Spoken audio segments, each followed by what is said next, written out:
तो चलिए आज हम एक क्वेश्चन सॉल्व कर लेते हैं।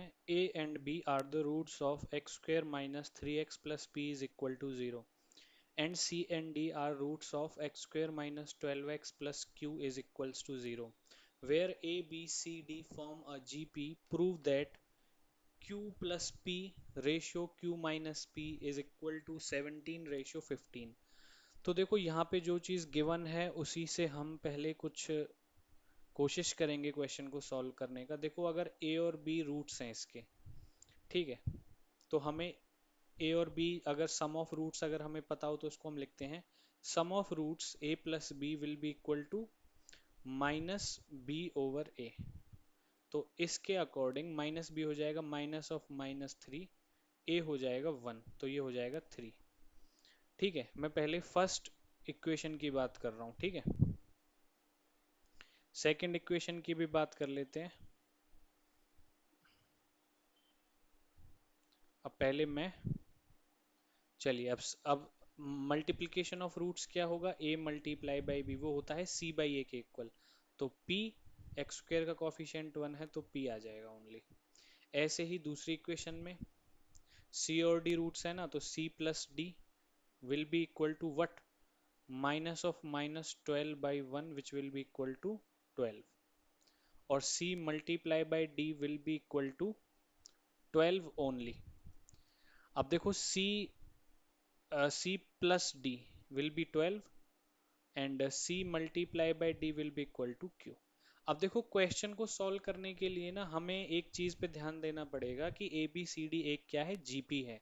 और अगर A B C D GP है ना, मैं इसको यहाँ पे सॉल्व कर लेता हूँ। अगर A B C D GP है,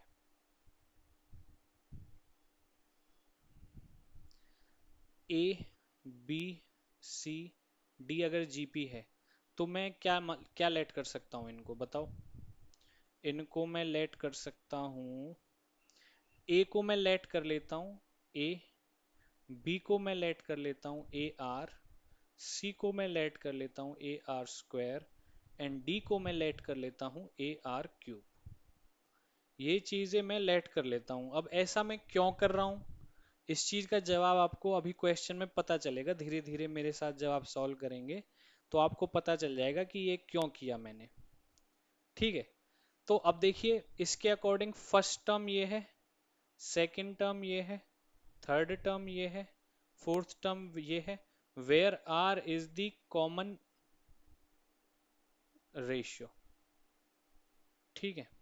ये चीजें हमें पता चल गई। अब देखो ये चीज ना हमें यहाँ पे करनी है, यहाँ पे पुट करना है, यहाँ पे पुट करना है, यहाँ पे और यहाँ पे, ठीक है। अब a प्लस बी का मतलब क्या है, a प्लस ए आर कर रहा हूं मैं जो कि थ्री के इक्वल है। यहाँ से a कॉमन आ गया, one plus R is equal to three हो गया। और a की वैल्यू यहाँ से कितनी आ गई, three upon one plus R, ठीक है। अब ऐसे ही a multiply by B, a multiply by B का मीनिंग क्या हो जाएगा कि मैं कर रहा हूँ a multiplied by A R which is equal to P, मतलब a square R is equal to P, ठीक है। इसी तरह से अब मैं इसमें कर लेता हूँ यहाँ पे, तो ये हो जाएगा, इनमें यहाँ पे कर लेते हैं, ठीक है। अब इसमें अगर मैं पुट करूंगा c प्लस डी, सी मतलब third term which is A R square, D मतलब fourth term which is A R cube which is equal to twelve. तो आर स्क्वायर कॉमन आ जाएगा, ए आर स्क्वायर कॉमन आ जाएगा, यहाँ पे आएगा R plus R, A R square common आ गया ना, तो यहाँ पे आ जाएगा वन प्लस आर, ओके, ये ट्वेल्व आ गया। अब यहाँ से मुझे पता चल गया कि अ, अगर मैं यहाँ पे भी पुट करता हूँ ए आर स्क्वायर और ए आर क्यूब, तो वो क्यू के इक्वल हो जाएगा। मतलब अगर C D is equal to Q है, तो सी की वैल्यू क्या है, ए आर स्क्वायर, और डी की वैल्यू कितनी है, A R cube which is equal to Q. तो यहाँ से मैं लिख सकता हूँ इसको A square R raise to power five which is equal to Q. ध्यान रखना है हमेशा हमें ये चीज प्रूव करनी है यहाँ पे, ये, ठीक है, ये चीज प्रूव करनी है। तो अगर मैं आर स्क्वायर की वैल्यू आर की वैल्यू निकाल पाऊँ तो मेरा काम बन सकता है, ठीक है। अब ए की वैल्यू यहाँ से ये आ रही है, और अगर मैं यहाँ पे पुट कर देता हूँ ए की वैल्यू, ये वाली वैल्यू यहाँ पे पुट कर देता हूँ, या मैं यहाँ पे पुट कर देता हूँ अगर ये वैल्यू, तो मेरा आंसर आ सकता है। ठीक है, देखो यहाँ पे वैल्यू पुट कर देता हूँ मैं, ये वाली। ठीक है, यहाँ पे अगर मैं ये वैल्यू पुट करूंगा तो ये क्या बन जाएगा, ये देखो ए की वैल्यू 3/1 प्लस आर पुट किया, 1 प्लस आर यहाँ पे ऑलरेडी है, कैंसिल। ठीक है, और यहाँ पे क्या बचा हुआ है एक्स्ट्रा मेरे पास, आर स्क्वायर। ठीक है, तो R square is equal to 12। अब आर स्क्वायर, अभी 3 बचा हुआ है, 3 राइट हैंड साइड में जाके डिवाइड कर देगा इसको, 4, मतलब आर स्क्वायर की वैल्यू कितनी आ गई, 4 आ गई मेरे पास। ये मोस्ट इंपॉर्टेंट पार्ट है यहाँ का फिलहाल ना। देखो अगर आप इसको पे नजर डालोगे तो आर स्क्वायर की वैल्यू मेरे पास 4 आ गई, ये इंपॉर्टेंट चीज है। ये इंपॉर्टेंट क्यों है और क्यों हमने ये लेट किया, ये हम अभी देख लेते हैं 1 मिनट में। ठीक है, अब देखो हमें निकालना है Q plus P divided by Q minus P, यही तो हमें फाइंड आउट करना है, 17:15 लेके आना है। तो क्यू की वैल्यू क्या है, देखो क्यू की वैल्यू है सी डी, जो अगर हम आगे सॉल्व करते हैं तो ये आती है क्यू की वैल्यू।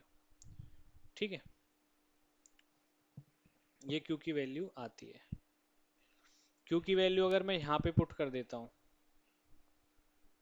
कहाँ पे, यहाँ पे, या आर स्क्वायर की वैल्यू पुट कर लेते हैं क्यू प्लस पी निकालने के लिए।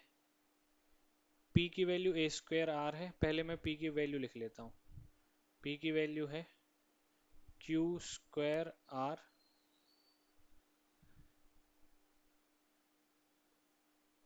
लेकिन इससे तो कुछ अच्छा, ए स्क्वायर आर है, ये पी की वैल्यू क्या है, ए स्क्वायर आर, और क्यू की वैल्यू क्या है इसे यहाँ पे, A square R raise to power 5, ये वैल्यू है। ठीक है, A square R raise to power 5। ठीक है, और नीचे क्या आ जाएगा माइनस में, ये सेम चीज। ओके, अगर मैं इसको आगे सॉल्व करता हूँ तो ऊपर से ए स्क्वायर आर कॉमन आ जाएगा, और नीचे यहाँ बचेगा 1 plus R raise to power 4, और यहाँ पे नीचे क्या कॉमन आ जाएगा, सेम वही चीज कॉमन आ जाएगी, बस साइन क्या हो जाएगा, माइनस का। ये इससे ये कैंसिल हो गया। ठीक है, कैंसिल हो गया। अब देखो ये कैंसिल अगर हो गया तो यहाँ पे बचा 1 plus R raise to power 4। R square की वैल्यू 4 है, तो आर रेज टू पावर 4 की वैल्यू कितनी हो जाएगी, 16। तो अब मैं सॉल्व कर लेता हूँ, 1 प्लस 16 डिवाइडेड बाई 1 माइनस 16, ये आगे आ जाएगा 16 + 1 17, और 1 - 16 -15 हो जाएगा। ठीक है, क्लियर हो गया। ओके, तो यही मुझे प्रूव करना था। ये शायद Q माइनस P है, तो Q की वैल्यू कितनी आई मेरी, ये Q की वैल्यू कितनी थी, Q की वैल्यू थी A square R raise to power 5, तो ये मुझे आगे लिखना था यहाँ पे। तो अगर ये प्लस का हो जाएगा, फिर ये माइनस, ये प्लस, ये माइनस, तो नीचे +15 आ जाएगा। तो अब आपका आंसर आ गया। देखो लेफ्ट हैंड साइड हमने क्या सॉल्व करी थी, हमने यही तो सॉल्व किया था, जो अल्टीमेटली क्या आ गया, 17